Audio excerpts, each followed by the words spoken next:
సిఫాగోల్డ్ company అప్పులేని ఆనందకరమైన రేపటికి సరికొత్త మార్గం. జస్ట్ ఒక కాల్ చేయండి. తాకట్లో ఉన్న మీ బంగారాన్ని విడిపించి ఈ రోజు మార్కెట్ రేట్కే కొనబడును. తెలంగాణ కాంగ్రెస్లో కీలక పరిణామాలు. మంత్రి కొండా సురేఖ ఎపిసోడ్ కొనసాగుతున్న వేళ ప్రజాభవన్లో వరుస భేటీలు ఆసక్తి రేపుతున్నాయి. డిప్యూటీ సీఎం భట్టి విక్రమార్కతో కోమటిరెడ్డి రాజగోపాల్ రెడ్డి భేటీ అయ్యారు. అదే సమయంలో ప్రజాభవన్లో కొండా మురళి కూడా ఉండడం రాజకీయంగా చర్చకు దారితీసింది. అయితే భట్టి కొండా మురళి భేటీపై రకరకాల ఊహాగానాలు వినిపిస్తున్న వేళ రాజగోపాల్ రెడ్డి మంత్రి శ్రీధర్ బాబు ప్రజాభవన్కు వచ్చి వెళ్లడం ఉత్కంఠంగా మరింత పెంచింది. మరి ప్రజాభవన్లో ఏం జరుగుతుంది?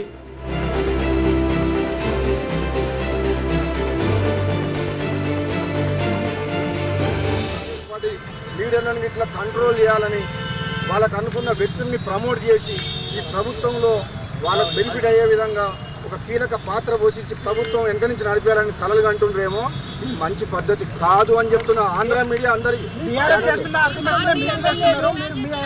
మళ్ళీ ఒకసారి చెప్తున్నా, సీరియస్ ఏబిఎన్ ఛానల్ కు మన క్వశ్చన్ అడుగుతున్నావా చెప్తున్నా. మర్యాద మళ్ళీ ఒకసారి జాగ్రత్తగా ఉండండి.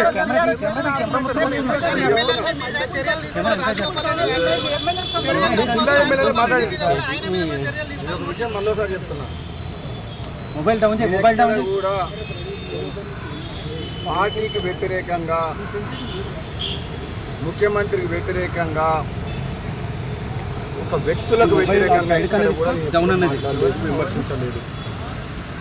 కొన్ని సందర్భాల్లో నిజమైన కాంగ్రెస్ పార్టీ కార్యకర్తలకు అక్కడక్కడ ఎన్నికలప్పుడు వచ్చిన ఇతర పార్టీలు వచ్చిన వాళ్ళకు టికెట్లు ఇవ్వడం వల్ల గెలిచిన తర్వాత వాళ్ళు నిజమైన కార్యకర్తలకు, నిజమైన కాంగ్రెస్ పార్టీ గెలిపించిన కార్యకర్తలకు అన్యాయం చేస్తున్నారు. వాళ్ళని కాపాడుకోవాల్సిన బాధ్యత కాంగ్రెస్ పార్టీ రాష్ట్ర నాయకత్వం మీద, నాలాంటి వ్యక్తుల మీద, అధిష్టానం మీద ఉంది అని చెప్పిన. నెంబర్ 1. నెంబర్ 2, ఈరోజు ఏదైనా సైనికుడిగా రాహుల్ గాంధీ గారు ప్రధానమంత్రి కావడమే మా ఏకైక లక్ష్యం. ప్రజాభవన్లో కాంగ్రెస్ నేతల కీలక సమావేశాలు జరిగాయి. భేటీ అనంతరం కోమటిరెడ్డి రాజగోపాల్ రెడ్డి మీడియాతో మాట్లాడారు.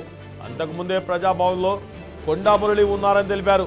తాను కూడా ప్రజాభవన్లో కొండా మురళిని కలిసినట్లు రాజగోపాల్ రెడ్డి స్పష్టం చేశారు. ఇక కొండా సురేఖ వివాదం కొనసాగుతున్న సమయంలో కొండా మురళి ప్రజాభవన్కు రావడం, భట్టి విక్రమార్కతో భేటీ కావడం రాజకీయంగా ప్రాధాన్యత సంతరించుకుంది. ఇప్పటికే కొండా సురేఖపై కాంగ్రెస్ క్రమశిక్షణ కమిటీ సీరియస్గా ఉన్నట్లు ప్రచారం. మంత్రి పదవి నుండి తొలగించాలని, చిన్నారెడ్డిని రాష్ట్ర ప్రణాళికా సంఘం వైస్ చైర్మన్ పదవి నుండి తొలగించాలని కమిటీ సిఫార్సు చేసినట్లు సమాచారం. ఈ నేపథ్యంలో కొండా మురళి భేటీపై రాజకీయాల్లో ఆసక్తిగా నెలకొంది.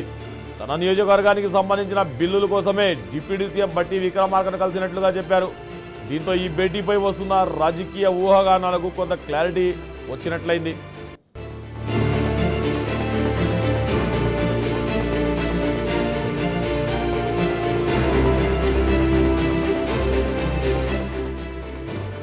ఇక ప్రజాభవన్లో మంత్రి శ్రీధర్ బాబు కూడా వచ్చి వెళ్లినట్లు తెలుస్తోంది.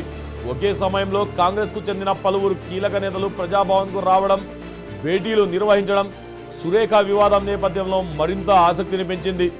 అయితే ఈ భేటీలన్నింటినీ కొండా సురేఖ ఎపిసోడ్తోనే ముడిపెట్టడం సరికాదని నేతలు పైకి చెబుతున్నా కాంగ్రెస్ గ్రూప్ రాజకీయాలకు ప్రస్తుత పరిణామాలు అద్దం పడుతున్నాయని పొలిటికల్ విశ్లేషణ వెలువడుతున్నాయి.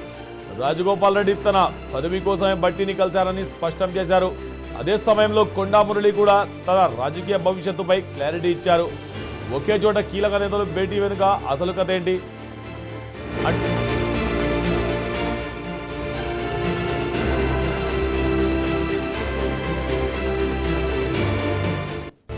ప్రజాభవన్ నుండి బయటకు వచ్చిన తర్వాత కొండా మురళి కూడా మీడియాతో మాట్లాడారు. తాము కాంగ్రెస్ పార్టీని వీడేది లేదని స్పష్టం చేశారు.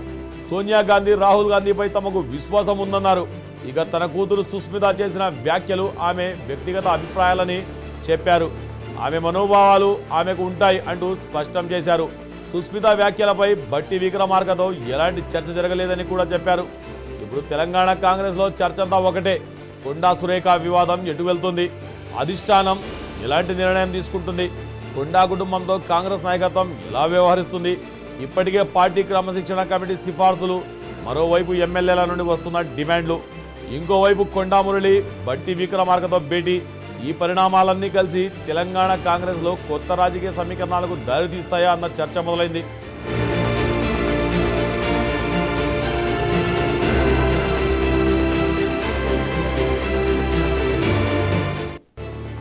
అయితే ఒక విషయం మాత్రం స్పష్టం, ప్రజాభవన్లో జరిగిన భేటీలపై ఎవరి పని కోసం వారు వచ్చామని నేతలు చెబుతున్నారు. రాజగోపాల్ రెడ్డి నియోజకవర్గ బిల్లుల కోసమేనని బట్టిని కలిశానని అంటున్నారు. కొండా మురళి కాంగ్రెస్ను వీడేది లేదు అంటున్నారు. సుస్మిత వ్యాఖ్యలు ఆమె వ్యక్తిగతం అంటున్నారు. అయితే కొండా సురేఖపై క్రమశిక్షణ కమిటీ సిఫార్సులపై మాత్రం అధిష్టాన నిర్ణయం కీలకం కానుంది. మరి ప్రజాభవన్ భేటీల తర్వాత కొండా సురేఖ ఎపిసోడ్కు పరిష్కారం దొరుకుతుందా, లేక కాంగ్రెస్లో ఈ వివాదం మరింత ముదురుతుందా? ఇదే ఇప్పుడు తెలంగాణ పాలిటిక్స్లో హాట్ టాపిక్.